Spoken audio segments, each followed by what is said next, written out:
Hey, and welcome back. In today's episode, I want to talk to you about what loneliness actually is and where loneliness comes from, what the problem is that is going on when we are experiencing feelings of loneliness. And the reason why I want to talk to you about that is because if we want to solve a problem, we need to know what the root cause and the actual substance is of that problem in order for us to solve it.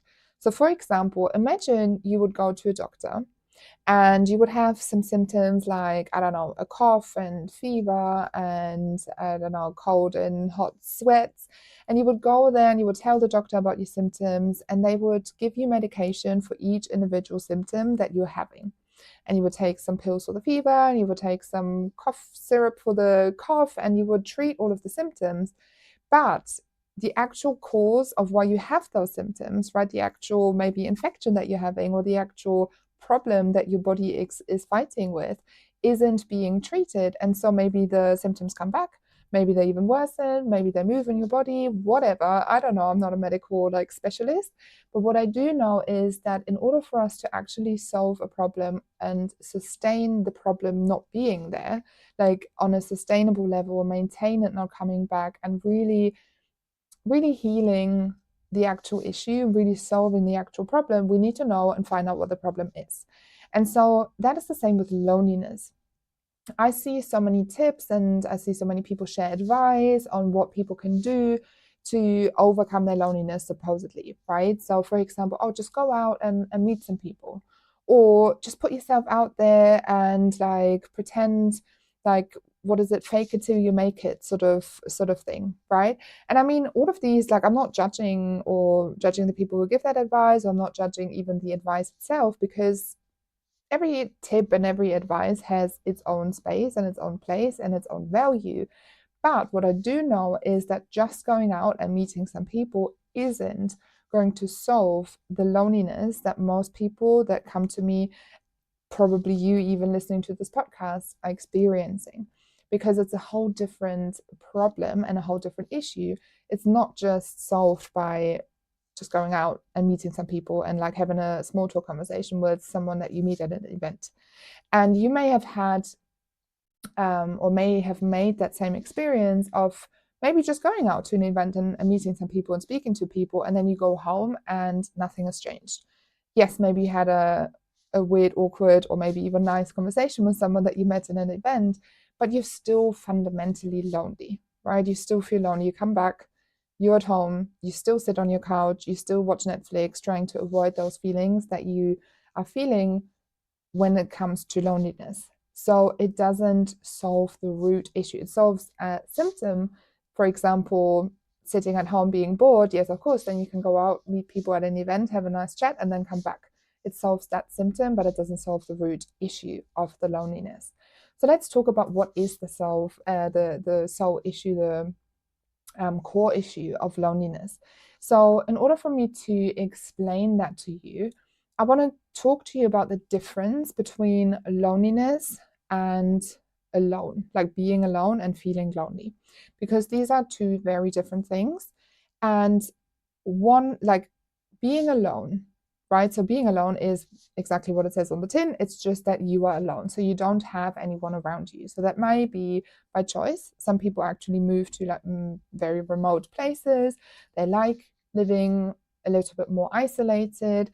They like maybe even not having as many people in their lives. They choose that kind of lifestyle. So it can be by choice or maybe not by choice. For example, that applies to pretty much everyone who moves abroad by themselves, like without anyone else.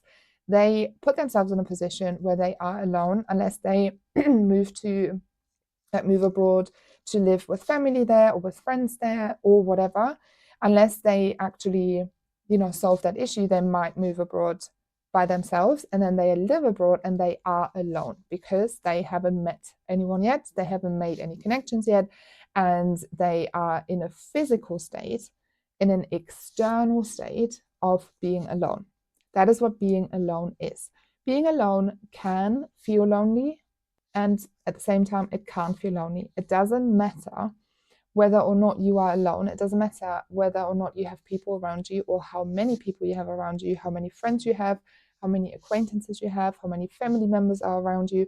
None of that really matters in terms of whether you feel lonely or not. Because feeling lonely, again, it says it on the tin, it's an emotional state, right? Loneliness is an internal state and an internal experience, whereas being alone is an external experience.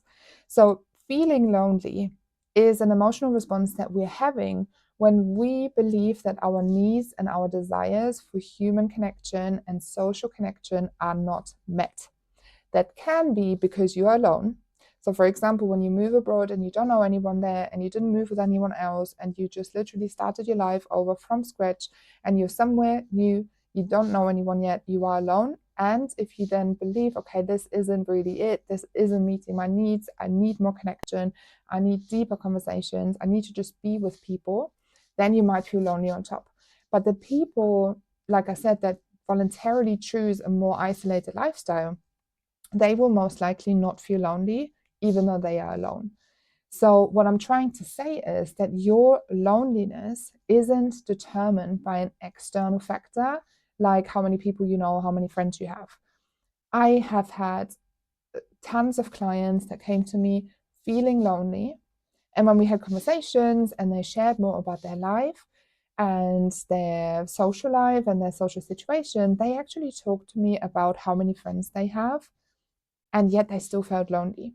So there are people out there, maybe that's you, maybe it's not, I don't know, but there are people out there who have friends who even consider them relatively close, like not just acquaintances that you just like your hairdresser or something, but really they have some friends and they still feel lonely in those connections.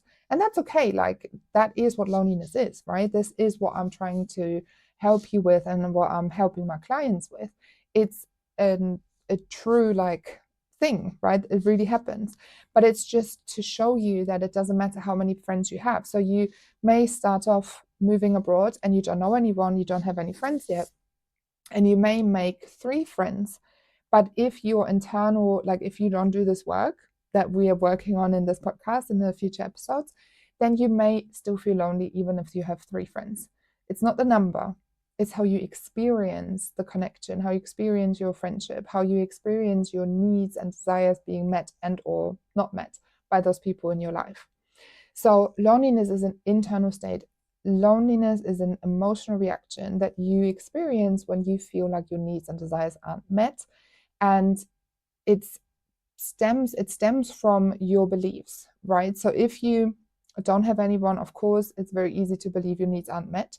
But even if you do have friends, it might be that your predominant thoughts about this friend or about this friendship, maybe it's one-sided. I'm always the one who puts in the work. I'm always the one who reaches out and suggests things. Or maybe it is they don't really show interest in me and what's going on for me.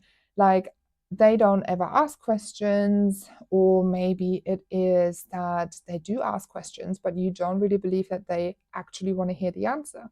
Maybe it is that things have changed, and so you tell yourself, we aren't that close anymore. Maybe it is that you tell yourself, there's no kind of ground for this friendship because maybe they will move away again, or maybe I will move away again. So where's the point in even deepening it? So there are tons of reasons why you may believe that your needs and desires are met, even if there are people in your life. So what I want you to take away from this episode is to understand that it isn't your external situation, it isn't the facts of your life and of your social life that determine your level of loneliness. Whether or not you have friends only determines, or know people only determines whether or not you are being alone. Whether or not you are lonely and feeling lonely is determined by whether or not you believe that your needs and desires for human and social connection are met and or not. So what you can do after this episode, if you want to take this further, is to explore what are your needs, what are your desires, what are your expectations. We talk about expectations in a later episode because this is really, really important. But for now, like, what do you want your friend to do? What do you think your needs are in a friendship? Like, do you want to um, feel loved? Do you want to feel appreciated? Do you want to have the space to share what's going on for you? Whatever it is for you, I would really want you to explore whatever is true to you. Maybe it's just, I just need to be physically around people. Maybe it is, I need to be heard, I need to be seen, I need to be appreciated. Whatever it is, become aware of it, write it down, make a list of all the things that come to your mind. And then from that place, you then have the opportunity to really actively work on getting those needs met and those desires met. You can have conversations with the people around you. If, for example, one of your needs is to be heard, you can tell them, look, every time we speak, I seem to always ask you questions. Like, I would love if you could ask me a question as well. Is there a reason that you don't ask those questions yet? Like, are you not really interested? Is this like deep chat nothing for you? Like, I would love for that to happen in our friendship because it's really important to me. I want to feel heard. And if you ask me questions and if you really show that you're interested in whatever I'm going to say to you, like my responses, then I would feel really heard and it would really help me to feel connected to you and to feel close in this connection and in this friendship. And it would really, really help me to feel better generally. You can have conversations like that.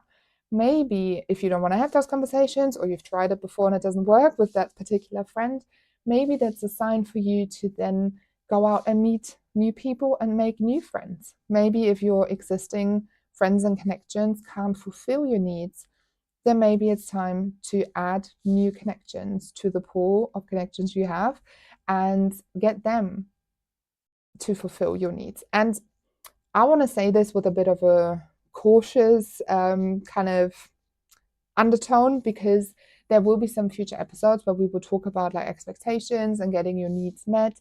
I don't want you to think that, you know, they are solely responsible for meeting your needs because that isn't really true. But first thing, to just become aware of your needs and desires and to maybe have a conversation and or maybe go out and make new connections can be a good starting point for you. So that was all that I have for you today. I hope this was helpful and I hope this episode gave you a bit of an insight and a bit of a prompt to reflect on what it is for you that creates that loneliness, whether maybe it is actually that you're just being alone, or maybe it is that you are not feeling like your needs and desires are being met. And then if that is the case, get aware and become aware of your needs and desires so that you can in the future get them met. All right, that's all from me today. Take care.